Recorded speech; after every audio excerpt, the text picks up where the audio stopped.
التقى رجلان في السوق فقال أحدهما للآخر تعالى نستغفر الله في غفلة الناس ففعلا فمات أحدهما فلقيه الآخر في النوم علمت أن الله غفر لنا عشية التقينا في السوق. رواه ابن أبي الدنيا. Daripada Sayyidina Abi Qilabah radhiyallahu anhu, daripada Nabi sallallahu alaihi wasallam telah bersabda, telah bertemu dua orang lelaki di pasar, kemudiannya berkata salah seorangnya kepada seorang lagi, marilah kita mengucapkan istighfar bersama-sama ketika manusia sedang lalai. Yakni kebiasaannya di pasar, manusia hanya sibuk dengan urusan dunia masing-masing. Kemudian mereka berdua beristighfar dan selepas itu mati salah seorang daripada mereka. Di saat tidur termimpi melihat yang telah mati di dalam mimpinya. Si lelaki yang mati itu berkata, aku mengetahui bahawasanya Allah Ta'ala mengampuni kita ni ketika mana kita bertemu di pasar sebelum ini. Hadis riwayat Imam Abi Dunya. Keterangan, tuan-tuan mati Allah sekalian, hadis ni bagi tahu dekat kita satu benda, satu perkara yang besar tetapi kecil mata kita tengok. Besar di sisi Allah Ta'ala, besar di sisi para malaikat, iaitu ada manusia yang ketika mana manusia lain sedang ghalib dengan dunia dia, maka ada manusia-manusia ni yang masih hatinya itu tertakluk ataupun terkesan dengan zikir ataupun mengingati Allah Subhanahu wa taala. Sebab tu dalam kehidupan seharian ni, maka seseorang tu dia tak dapat hidup secara sendiri untuk nak menjalani hidupan dia yang normal. Bahkan kerana itulah dapat suami, isteri, adanya anak-anak, ahli keluarga, jiran, tetangga, teman, sahabat. Akan tetapi yang dikatakan sahabat atau teman ini, kadang-kadang dia bagi kesan yang besar kepada pola hidup seseorang. Nah, sama ada dia sedap ataupun tak. Sebab tu hari ini ramai yang terjebak kepada kebaikan ataupun kepada keburukan disebabkan faktor sahabat ataupun teman ni. Anda tengok artis-artis hari ini, pakat berubah kebanyakan mereka ikut mana? Tabligh. Anda perhati tengok, banyak yang artis hari ini yang berubah banyak ikut tabligh. Pasal apa? Bukan tak boleh dia berubah menjadi orang ni pun mau hidup gaji kuliah pun boleh, tak ada masalah. Tetapi faktor kawan, ramai kawan-kawan ni yang mula seorang dua ikut tabligh, lagi dakwah itu disebar luaskan, akhirnya 2-3 orang, 4-5 orang, 6-7 orang, lagi bukan keliling semua berkat jadi geng tabligh belakang. Dan alhamdulillah, tu kata kesan kawan lah. Begitu juga hadut jadi jahat pun. Yang duk jadi jahat hari ni pun pasal kawan juga. Apa nama sepadan buka lah no. Takkan tak mau pergi ziarah tengok adik saya. 2 tahun tak pergi tengok adik ni. Jam kita. Kita duk pergi cadang nak beli beras pulut dia. Kawan pergi ajak masuk apa semua tu dia sampai duk. Tu kata kawan. Pergi seorang-seorang malas, pergi seorang-seorang tak berani, pergi seorang-seorang tak mau. Tu kawan tu besar. Maka memilih teman yang baik itu adalah satu keperluan yang mendesak agar hidup kita ni terpandu ke arah kebaikan dan faedah. Maka hubungan antara teman ini bukan sekadar dunia, bahkan akan berkait rapat dengan kehidupan di akhirat. Sebab tu Allah Ta'ala firman, al-akhillau yawma idzin ba'duhum li ba'din aduwwun illa al-muttaqin. Pada hari tersebut, yakni kawan-kawan ni, kata Allah Subhanahu wa taala, setengahnya akan menjadi musuh kepada setengahnya yang lain. Sebahagian daripada kawan-kawan kita ni akan jadi musuh kita, kecuali orang-orang yang persahabatannya berdasarkan kepada taqwa kepada Allah Subhanahu wa taala, iman dan juga amal soleh. Sebab itu kawan-kawan kita hari ini akan jadi musuh kita sebenarnya. Kita tak tahu siapa nak jadi musuh kita. Kau hari ni kita duduk dengan pangah, tak tahu esok pangah jadi musuh kita. Pasal apa? Pangah yang akan bagi tahu kita ni duk buat salah, ini silap, yang ini. Dan mungkin juga pangah akan jadi kawan kita yang paling baik di akhirat kelak disebabkan kerana taqwa. Maka jangan heran dengan kawan-kawan ni, dia akan jadi segala benda sama ada baik untuk kita ataupun jahat untuk kita. Tapi sebab tu kata berkawan kena cari kawan-kawan hak baik. Kerana apa? Kerana dia bukan bangsa dunia saja bagi faedah, bahkan akhirat juga faedah itu kembali. Jika ada teman-teman yang mengajak kita melakukan kebaikan, maka jangan diremehkan ajakan dan pelawaan tersebut. Memang kadang-kadang ada setengah-setengah orang ni rajin ajak buat baik, terus dia buat pelekeh dia, walaupun dia seorang yang baru baik dia daripada sebelum zaman jahat dia, terus ada pelekeh dia. Kadang-kadang kita Allah hak ajak tu pun hak ajak tu pun baru main dulu kena tangga masjid, pandai dah duk ceramah kat kita. Allah hak dia tu pun bukan mengaji sekolah agama, bukan reti terang mana pun, takat duduk tempat dia duk dengar ceramah lah YouTube je, pandailah nak ajak kita buat bina masjid lah, apalah, sedekah sana sedekah sini, marab. Tu kita kadang-kadang ya, kita melihat kepada siapa yang bercakap, kita tak lihat kepada apa benda yang dia cakap. Sebab tu Sayyidina Imam Abu Hanifah biasa kena tegur dengan seorang budak, Imam Syafi'i biasa kena tegur dengan perempuan. Sayyidina Allahumma salli ala Sayyidina Muhammad, Imam Syekh Abdul Wahab Syarani biasa kena tegur dengan orang-orang biasa. Cuba perhatikan bagaimana kehidupan mereka. Mereka tak tengok siapa yang tegur, tapi mereka tengok apa dia yang ditegur tersebut. Sebab tu walaupun teman yang ajak kita buat benda-benda yang baik, maka ikutlah selagi mana ajakan itu yang benda yang baik. Bukanlah syarat untuk ajak ni melakukan kebaikan ini perlu menjadi seorang yang baik dahulu. Yang ni ramai benda ni yang perlu pegang. Kita takkan nak pergi ceramah pun, takkan nak pergi ajak orang buat baik pun, kita pun tak baik terang mana, buat tak tahu dah. Ni ramai kita masyarakat kita dah buat kerja begitu. Nak ajak lu mana Ustaz? Takkan saya nak ajak orang semayang, saya pun tak cukup semayang ni. Dia beza. Kabura maqtan 'inda Allah an taqulu ma la taf'alun. Maka besar sungguhlah kemurka Allah Ta'ala ni kepada orang-orang hak suruh buat benda, satu benda tapi dia sendiri tak buat. Ya, memang ada ancaman itu besar.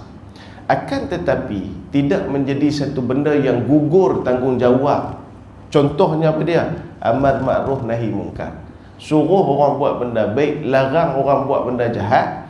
Tak gugur tanggungjawab tersebut disebabkan kerana kita ni dah jadi baik ke ataupun masih jahat. Tak gugur benda tu. Hatta tengah duk main daun pakau sekali pun kalau boleh tegur. Entah, semalam saya di ceramah di Sungai Pau, Masjid Sungai Pau. Depa cerita ada orang pergi dakwah di sebelah Sabah, baru potong sudah lama dah depa kata. Depa kata mujahadah sungguh dakwah di sana. Pasal apa? Tok Imam ni boleh bayang lah, Tok Imam bulan Ramadan habis sembahyang Jumaat, Tok Imam boleh ajak ustaz hak main dakwah ni singgah di rumah makan nasi dulu. Bulan Ramadan Tok Imam ajak main rumah kena nasi dulu. Tuan boleh bayang tu dah. Tok Imam habis main Jumaat turun dalam bulan Ramadan, ni ustaz jemput main ke rumah. Apa dia? Mai ada kita buat makan-makan sikit lah di rumah. Dan ustaz-ustaz mai tetamu ni mai jemput makan di rumah. Puasa. Bulan puasa ni tak kata puasa. Dah puasa tapi hari ni saya niat cuti. Bayang tengok tu imam. Kalau tu imam perangai aku tu nak korea agak-agak perangai aku dah. Allah. Ada satu lagi dia jumpa tu imam juga, begitu imam surau lah aku tu. Habis surau turun kedai kopi main apa nama ada empat kau. Habis mayang. Ni dia punya duduk kedai kopi. Allah Rabbi. Dululah dia berkata dulu. Sampai tak tahu. Sampai tak tahu. Kita bukan nak besar tu dah. Saya cadang nak buat masjid, duk kumpul lah 20,000 ni ingat, 30,000 ni ingat. Kalau boleh nak bagi buat satu masjid, satu bahagian tu saya saja. Tak perlu itu. Bagi tanggung 100, tanggung 200, tanggung 500, tanggung 400, tanggung 1000. Kira-kira mati tengok ada dekat lebih kurang 400 masjid dia pernah sumbang daripada mula hidup sampai ke mati. Dia bagi sumbang untuk buat kebaikan. 400 masjid itu akan jadi saksi di hadapan Allah Subhanahu Wa Taala bahawasanya dia pernah sumbang duit dia. Begitu juga tempat sujud.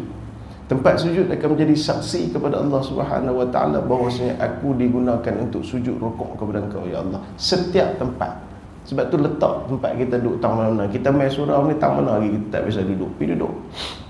Sembahyang fardu, sembahyang jemaah memang tak boleh lari dah. Tok imam tak boleh duduk tang tu.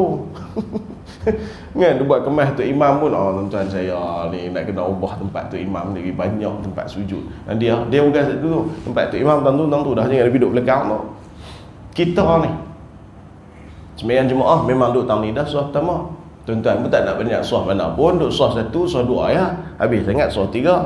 Tak ada kot lajak sampai belakang, tak ada lagi kan. Tak ada sejarah lagu tu.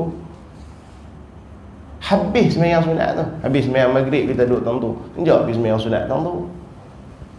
Habis sembahyang fardu tang ni, mai duduk sembahyang sunat tang ni. Pasal apa? Banyaknya tempat sujud itu akan menjadi saksi bagi kita di hadapan Allah Ta'ala.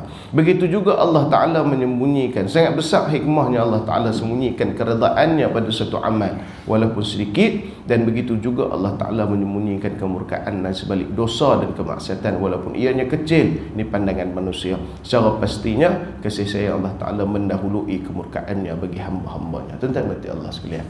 Sebab tu kisah hadis ini berkenaan dengan dua orang lelaki jumpa di pekan, ajak istighfar.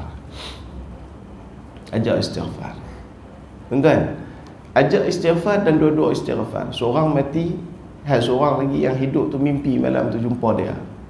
Bila orang dia dalam mimpi tu tanya, hang ni aku nampak elok sangat ni, bagus sangat ni, hang ni baru mati, macam mana keadaan yang di sana? Kata lelaki yang mati tadi, aku tahu, kata Allah Ta'ala ampun kita ni waktu kita jumpa di pekan tadi, hak kita istighfar tadi tu. Allah, bayangkan tuan-tuan, bayangkan saat-saat tu saja istighfar. Bukan nak perlu kena sampai buat tahlil 15 minit dah. Istighfar saja. Istighfar saja. Macam mana Fizul? Mau tak bos lah. Main jumpa program sini no. Tu ramai ni. Duk mereka pun duk buat pesta apa semua seronok orang ni no. Itu dia no, kalau beli istighfar saat seronok kita no. Itulah kita tolong istighfar sama kawan-kawan kita tu nampak duk balik sangat tu no. Fizul no betul, astagfirullahalazim, astagfirullahalazim, astagfirullahalazim. Tu sana jom kita minta dari dulu no, nanti kita jumpa lagi. Faham balik-balik tu pergi salah seorang meninggal. Salah seorang yang meninggal tu siapa? Tak ada orang lain, Fizul lah.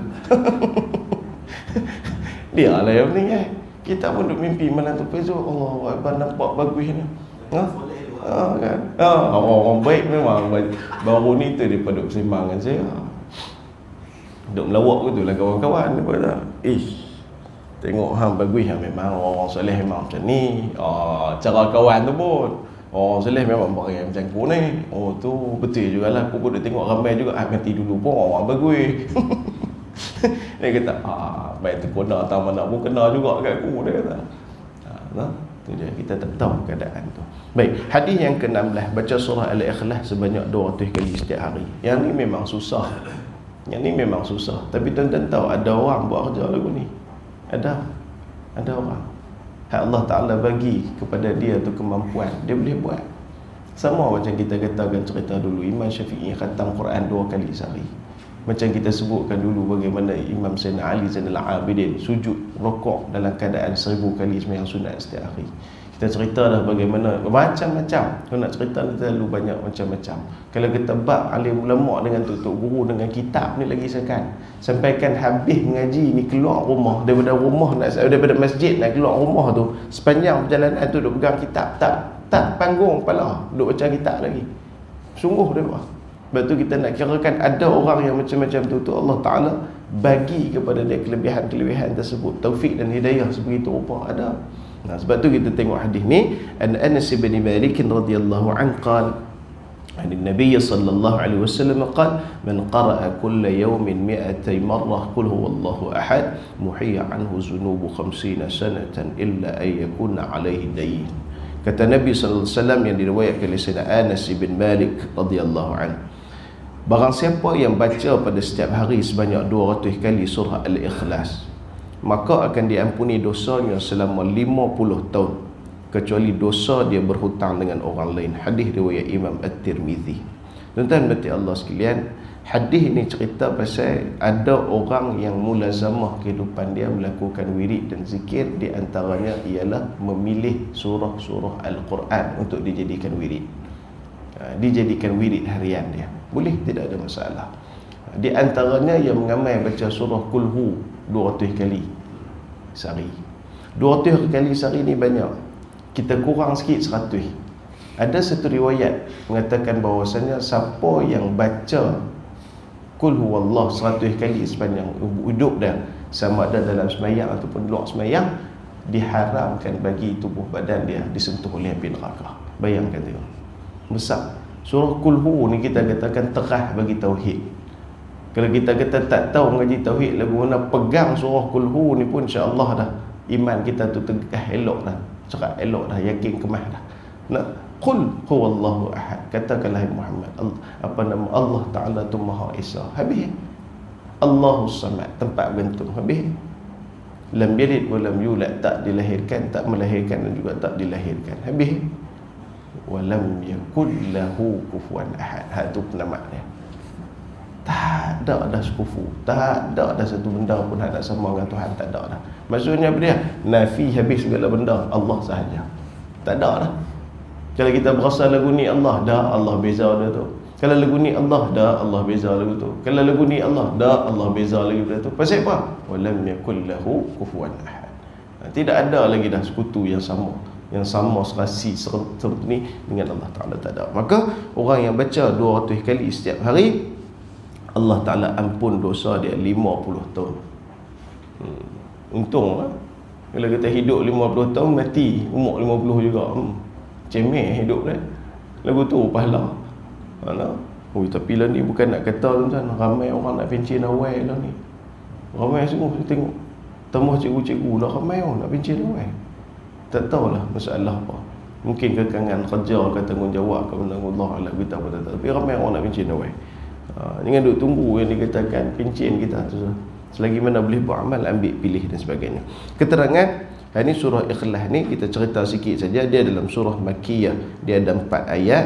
Dinamakan surah Ikhlas ni kerana surah ni jelaskan berkenaan dengan akidah yang jelas, sucikan Allah Ta'ala dari segala kekurangan dan bebaskan diri daripada benda-benda syirik. Maka ayat ataupun nama bagi surah Al-Ikhlas ini pun ada banyak. Di antaranya ialah At-Tafrid, At-Tajrid, At-Tauhid, Al-Wilayah, Al-Asas. Ini semua nama-nama lain bagi surah apa nama Al-Ikhlas. Ni tuan-tuan boleh buat teka-teki kat anak-anak. Selain dari surah Ikhlas, nama apa bagi surah Ikhlas? Kan? Memang kita tahu, anak kita tak tahu. Dan kita pun baru tahu pagi ni je. So dah buat kemas kan lah. Dah buat kemas boleh kan, balik-balik lagi. Tak apa, abah tak mau tanya lagi anak-anak, abah nak tanya mama dulu. Buat kemas boleh bomai subuh pagi ni ya baru tahu. Buat teka-teki. Jadi tambah yang dikatakan ilmu anak-anak kita. Maka terdapat banyak kelebihan pada surah Ikhlas ini, seperti mana baca 1/3 daripada Quran, membaca 1 kali surah Al-Ikhlas sama dengan 1/3 daripada Quran. Sekali baca. Sebab tu orang yang baca Al-Ikhlas 3 kali sama pahala khatam 1 Quran. Sebab tu ni di antara amalan yang jangan tinggal. Tiap hari kalau boleh, paling kurang sebelum tidur, Ikhlas baca 3 kali. Bukan nak teruk mana, tak sampai seminit tuan-tuan. Pahala dia seperti mana menyemai baca Quran khatam sekali. Tu besar. Maka sesiapa yang melazimi membacanya akan menjadi wali Allah Subhanahu Wa Taala dan diampunkan dosanya. Tu dia. Sampai kata tu. Ni tuan-tuan, buku-buku ni, tulisan ni memang saya ringkaskan pun. Kalau ikut kepada penulisan yang betul-betul kita katakan sepatutnya, dia kena ada nota kaki, dia kena ada daripada mana berjumpa dan sebagainya. Yang ni semua ni saya berjumpa belaka, baca, cuma saya takut daripada kitab mana, daripada mana-mana tu saya takut. Sebab saya nak buat jadikan ia ni buku sebagai buku yang santai dan mudah untuk dibaca oleh orang awam. Sebab tu. Tapi kalau kata kita jenis orang yang akademik punya orang, ataupun kita buat penulisan yang bersifat kepada akademik ataupun rujukan, maka perlu untuk kita kod setiap benda yang kita ambil itu daripada mana rujukan dia. Kadang-kadang benda ni, metang mana ni dia kata lagu ni dia sendiri kata ke ataupun dia ambil daripada kitab mana ke, itu penting.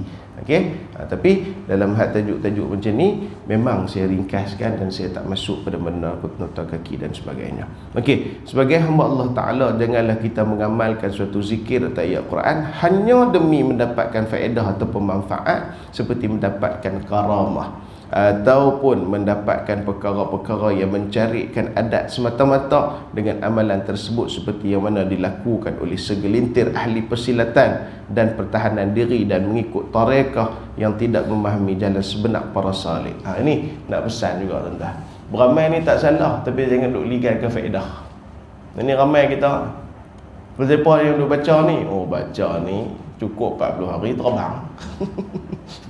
Dia duk kira terbang. Hak orang lain tu pilot tiap-tiap hari terbang duk atas angin, tak ada heran pun. Dia duk puluh nak wirid sampai 40 hari nak kena terbang. Apa gunanya terbang tu? Apa gunanya seseorang duk beramai boleh terbang? Sama juga duk mengamai ilmu jadi kebal. Apa gunanya mengamai nak jadi kebal? Sahabat-sahabat dulu pergi perang nak mati. Kita ni duk puluh nak pergi perang buat kemas boleh. Nak kebal. Apa bezanya kita dengan orang-orang yang tidak beriman pada Allah Ta'ala? Yang puluh nak kebal tu, yang bagi manfaat siapa? Yang bagi mudarat siapa? Yang jaga kita siapa? Yang pelihara kita siapa? Entah. Sebab tu jangan heran kadang-kadang budak baru bukan dekat sebulan, tak sampai sebulan jatuh katil, turun-turun jatuh katil tu, kita dengar asal lah teriak, betul duk kenyah tapi. Siapa yang duk piantok lagu tu? Jatuh pula kita tak tahu jatuh lagu mana, tapi tak ada cedera kepala, tak ada cedera kaki, tak ada. Kita fikir tuan-tuan, kalau budak mumuk seminggu jatuh katil, jatuh tak kepala dulu pun sudah dah, takkan tak terkepa. Kalau kita fikir adat cara bahasa kita ni. Tapi boleh duduk bangkit, boleh duduk tengok teriak sat, lepas tu duduk senyum gelak duduk ni. Allah pelihara belaka. Sebab dulu tok guru dulu memang ada amalan, tapi bukan itu yang dicari oleh mereka. Sebab tu kita ambil amalan terima ni, ya manfaat tu kita nak, mungkin kerana asbab musabab itu, tapi jangan buat amal itu semata-mata kerana tu. Dulu ingat saya masa duduk mengaji silat dulu sikit-sikit lah, kita tak erti bergaduh-gaduh, tak erti. Tekat mengaji sikit-sikit, tumbuk pun herak ya pangahai kita ni, kan? Bukannya erti terang mana, tekat sikit-sikit buat beda, tahan diri dengan jaga anak isteri tu je.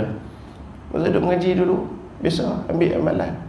Kulhu ni kena baca 40,000 kali. Ya, kulhu ni kena beramai, kena habiskan kulhu ni 40,000 kali. InsyaAllah, katanya InsyaAllah masa bertarung tu macam-macam lah, dia ada kelebihan yang macam-macam. Jangan dia buat main. Cuma tak keluar topi dengan teromen lah. Tapi macam-macam lah. Daripada pengalaman orang dulu-dulu yang mengamai hal tu, kadang-kadang sampai 20-30 orang lawan, macam tu dan sebagainya, macam-macam lah. Tapi adakah itu semata yang kita nak? Sebab tu penting untuk guru tu dalam bimbing anak-anak murid, lebih-lebih lagi dalam ilmu persilatan kita ni. Begitu juga kita katakan dalam hal-hal yang lain juga, kena beringat belaka. Tak salah. Begitu juga dalam orang buat tarekat ni pun lagu tu juga.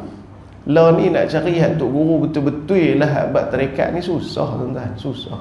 Ada tu ada, tapi susah yang nak cari sungguh-sungguh. Semua kebanyakannya, banyak yang nak ambil kesempatan, banyak yang dia mengatakan declare diri dia tu orang tarekat, sedangkan tak. Salah seorang apa duk terjahit daripada Negeri Sembilan ke daripada mana, saya tak ingat dia. Orang lama, dia memang terkhusus dalam bab tu. Dia cerita macam-macam. Dia kata kalau ikut fahaman orang ni, kau ni kira alim sungguh, ni kira hebat sungguh dalam bab tasawuf, hebat sungguh dalam bab tarekat. Bila depa pergi jumpa, pergi tanya, pergi tengok amalan, pergi ni sebagainya, dia kata, oh kesian, dia ni bukan wali Allah, dia ni wali syaitan. Betul. Kadang-kadang bab-bab dalam benda-benda ilmu-ilmu lagu ni lah, banyak hak kita, orang-orang kita ni terpesong jauh. Duk meratib naik di gunung ke di bukit mana, duk meratib sampai main Jumaat pun tak turun. Siapa suruh?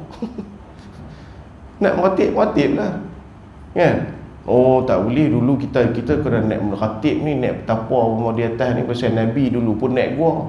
Tak, saya nak tanya mai, tak apalah nak petapa tu silakan, tak ada masalah. Ada cara-cara kaedah-kaedah setengah-setengah ilmu sama ada perubatan, persilatan dan sebagainya perlu bertapa, silakanlah selagi mana tak melanggar syarak. Ni bertapa sampai tak semayang, siapa suruh?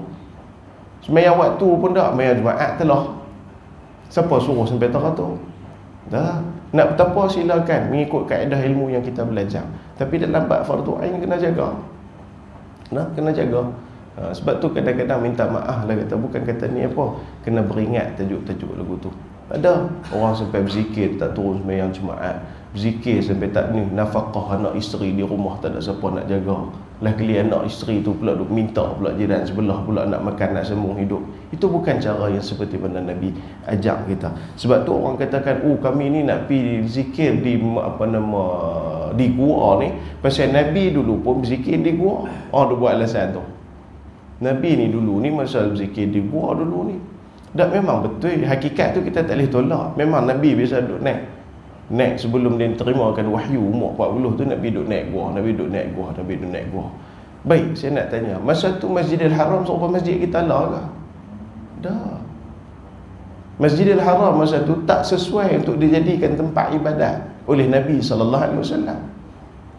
Walaupun Nabi ikut syariat Nabi Muhammad SAW, Nabi ambil syariat yang sebelum tu, Nabi Ibrahim, cara semayangnya, cara tafakurnya dan sebagainya, wallahu a'lam. Akan tetapi masa tu Masjidil Haram tak boleh dijadikan tempat ibadat. Kerana apa? Keliling yang dikatakan Kaabah di situ masa tu ada lebih kurang 360 berhala yang ada, kecil besar semua ada. Hatta dalam Kaabah pun ada yang dikatakan berhala. Bagaimana tempat lagu tu Nabi nak pergi buat ibadat? Tak boleh, mustahil. Walaupun tempat asalnya adalah tempat ibadat, tak boleh. Maka Nabi pilah ke gua, tempat yang lebih selamat imannya, tempat yang lebih selamat ibadahnya daripada diperhatikan orang ramai. Tapi kita hari ini menjadikan hal tersebut sebagai benda terah. Lagu mana pun nak kena buat amal ni kena pergi kat gua. Jam. Masalahnya pulun duk pergi gua, masjid kita kosong. Masjid kita ni kosong, tak ada siapa mai. Hak kita pakai duk galup pergi mana, duk pergi gua. Pasal apa duk pergi wirid di gua? Mainlah wirid di masjid kita sembahyang Jumaat banyak-banyak ni. Bukan? Sebab tu bagi kena tempat dia, bagi kena keadaan dia. Sebab tu buat amal ni bukan semata-mata kita nak kesan dia, tapi kita nak kesan ataupun manfaat ataupun fadilat dia tu. Tapi hanya yang pertama tu, di antaranya kita mengamal hal tersebut kerana kita ni adalah hamba Allah yang kena beriman dan kena ibadat kepada Allah Subhanahu Wa Taala. Baik, sekiranya mendapatkan sesuatu keistimewaan dengan amalan-amalan tersebut, itu adalah anugerah Allah Ta'ala dan bukannya kerana hebatnya manusia tersebut. Fahamilah, beringat elok. Beringat elok. Takut kita buat amal itu kerana nak kesan-kesan tersebut, akhirnya syaitan boleh untuk mengaburkan niat kita yang asal. Akhirnya kita dapat kelebihan tu, kita dapat manfaat tu, boleh duk kebal, boleh duk berjalan tahayak, boleh duk terbang, boleh duk nipu belakang. Akhirnya kita makin jauh dengan Allah Ta'ala atas benda yang kita buat. Tambah berubat-berubat ni pun tuan-tuan, ataupun amalan-amalan ni kadang-kadang diselitkan dengan benda-benda baik awal, tengah-tengah tu dia jadi merapu dah. Dengan berkat la ilaha illallah aku serukan di kau ikut kenal lah.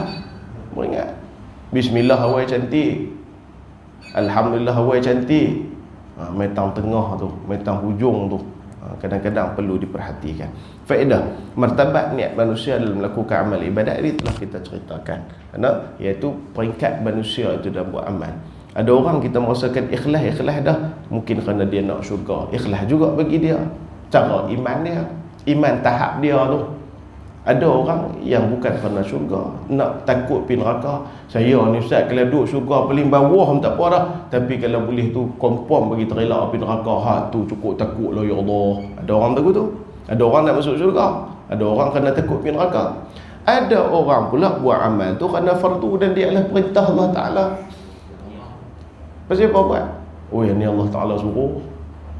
Allah Ta'ala suruh ni, kih tu yang gagah buat juga tu. Syurga neraka tu cerita lain tu Allah Ta'ala nak bagi. Ni cerita fardu ni bukan boleh main, nak kena buat juga. Kih tu main yang fardu buat, main yang sunat tinggal. Pasal buat hak fardu saja, hak sunat ni Allah Ta'ala suruh juga, tapi taklah sangat-sangat suruh tu, tak berdosa tinggal tu. Kes tu sembahyang fardu kita ada buat, sembahyang lagi kita tinggal buang. Ada yang buat tu kerana ingin redha Allah Taala. Sayyidatuna Nafisah, Sayyidatuna Rabi'atul Adawiyah, ni antara orang yang buat ni kan nak dapat redha je. Kalau Allah Taala kata hang pergi masuk dalam api neraka dan itu Allah redha, tak apa, aku terjun pergi neraka. Itu bukan level kita. Itu bukan level kita. Oh, kalau buat lagu ni Allah Ta'ala redha, tapi tak apa, kalau sampai lenguh badan-badan, lunyai lengan-lengan, apa nama dan sebagainya, tak ada tenaga teruk sampai ni. Kalau Allah redha cara tu, tak apa. Sebab tu mereka puak tu boleh bangkit sembahyang tengah malam. Fatahaj bihi nafilatan. Itu ayat Quran tu pasal apa? Allah Ta'ala angkat mereka derajat mereka, Allah Ta'ala suka. Kenapa Allah suka? Buat tengah malam tak tidur buat. Itu mereka inginkan. Dan yang terakhir, buat amal ibadat ni hanya sahaja kerana Allah Ta'ala. Hak ni semata-mata. Masuk syurga pun tak apa, masuk neraka pun tak apa. Hak sunat pun aku buat, hak wajib pun aku buat. Kalau kata Allah Ta'ala suka tak suka, Allah Ta'ala redha tak redha, semua aku buat belakang. Ham siapa ham buat? Itu yang kita duk niat kan. Salli fardhu subhi rak'ataini adaan imaman ma'muman lillah. Lillah tu besar. Lillah tu besar. Maksudnya apa dia? Kalau hang buat sembahyang tu pun hang makin sakit, lillah. Buat juga. Hang dakwah ni kerana orang benci dan menyebabkan orang makin benci kat hang, lillah. Cakap ni orang benci, dia tu tak ada kerja lain, main tu kerja nak tegur orang. Lillah. Habis. Manusia redha kah? Manusia benci kah? Manusia tak suka kah? Manusia marah kah? Manusia buat apa kah? Jin nak buat apa kah? Mampu pergi apa? Lillah. Tu benda tu paling besar. Nak boleh lillah ni tuan-tuan, ada ulama makan masa 20 tahun buat latihan. Ada masa ulama yang ambil 30 tahun, 40 tahun buat latihan untuk sementara nak boleh ikhlas. Sebab tu dalam bab mengajar ni pun tuan-tuan, banyak saya jumpa guru-guru. Di antaranya salah seorang guru kita, dia kalau pergi mengajar, sampai dia dapat, dia buh dalam tung. Dia buh dalam tung. Tak tengok apa, buh dalam tung tu. Orang lagi pergi ceramah lagi buh lentung, pergi ceramah lagi buh lentung, pergi ceramah buh lentung. Di rumah dia lah, bukan tung masjid lah. Kawan boleh kat lah, lebih buh tung masjid semua. Kawan duk mengajar saja. Tapi nak boleh ikhlas tu, tanya apa siapa yang balik semua duk buh tung, duit tak tengok ke, tak bubuh minyak, tak bubuh apa. Dah buh minyak buh tapi ambil ad duk rumah lagi. Dia kata apa siapa? Dia tanya apa siapa yang tok duk buat lagu tu. Kih dia apa dia kata? Takut. Keluar buka sampui. Lah, banyak ni dah. Hak kita duk gunggang buh banyak ni dah. Minggu depan orang kena slow sikit dah surau ni. Minggu depan masjid ni tak boleh lerah sangat dah. Tak padan dengan suara keluar banyak tu nak bagi boleh hak ni tak padan. Hak tu. Tunggu je sidik nos. Perak. Keluar. Hari ni nak boleh berapa? Patah balik duduk depan pintu rumah. Ya Allah, aku keluar semula ni. Ya Allah, dalam dakwah ikhlas ya Allah. Kelak baru keluar balik pula. Petra tu. Kita jenuh. Pasal apa kita main mengajar? Ni tak cukup, mana tak cukup. Jam, tahu parit kita. Tuan-tuan, nak makan berapa ringgit? Kalau orang masjid bagi duit sampul tu, nak makan berapa ringgit? Nak tahan berapa lama? Hak tu jaga dah. Hak nak kekal duduk dalam kubur. Hak tu lebih, bahkan terlebih lagi nikmat daripada apa hak duk boleh ni. Sebab tu payah. Yang dikatakan niat ini payah. Macam tuan-tuan jugalah, main masjid, urus surau dan sebagainya, bukan benda senang. Tapi lillah. Lillah tu perlu kepada latihan. Kadang-kadang mungkin makan masa banyak tahun. Tak apalah, itu pengalaman kita. Sama juga macam-macam benda perlu kepada latihan. Sebab 7-10 tuan-tuan dalam tu kata nak berhenti syuruk tu. No, tuan-tuan Allah sekalian, nanti kita akan sambung pada hadis yang ke-17, bersifat ihsan dengan makhluk Allah Taala. Yang ni cerita pasal anjing tu. Anjing yang lapar dahaga tu, lah kali dia ambil air dalam telaga, dia bagi minum pi, lah kali masuk syurga dia. Disebabkan kerana tu. Dan yang ni kena hurai sikit. Yang ni kena hurai sikit. Pasal hari ni saya tengok ramai orang kita hari ni duk rajin duk main dengan anjing, duk bela anjing dan sebagainya. Saya tengok dalam TikTok pun ramai ni. Dia pergi duk bela anjing. Tak salah. Tapi kena jagalah hukum hakam. Ini duk peluk, duk ni apa semua, lah kali balik tak ni apa, mayang pun tak apa pun tak, dengan najis apa nama besar tu dan sebagainya. Itu perlu dijaga. Tak salah. Memang dalam mazhab Syafi'i kita pun, bahkan kalau setengah-setengah orang tak tahu, memang boleh pun kita bela anjing atas sebab-sebab dan faktor-faktor tertentu. Nanti kita hurai pada masa akan datang, insya-Allah. Saya minta ampun dan maaf kalau ada salah silap terkasar bahasa. Saya rasa cukup sekadar tu, belajar lebih dan tanah. Bismillahirrahmanirrahim. Alhamdulillah wassalatu wassalamu ala Rasulillah wa ala alihi washabbihi wa la. Rabbana zidna 'ilma wa zidna fi rizqina wa barikna fi ma razaqtana waj'alna mahman fi qulubi ibadik wa zidna fi ayunihim waj'alna wajhin fi dunya wal akhirati minal muqarrabin. Ya katsiran nawala wa hasana fi'al wa yawmun min amthal yaqaim bila zawalika alhamdulillah minhu lak ashraf ala kulli hal. Sallallahu alaihi wa sallam. Alhamdulillah rabbil alamin. Assalamualaikum warahmatullahi wabarakatuh.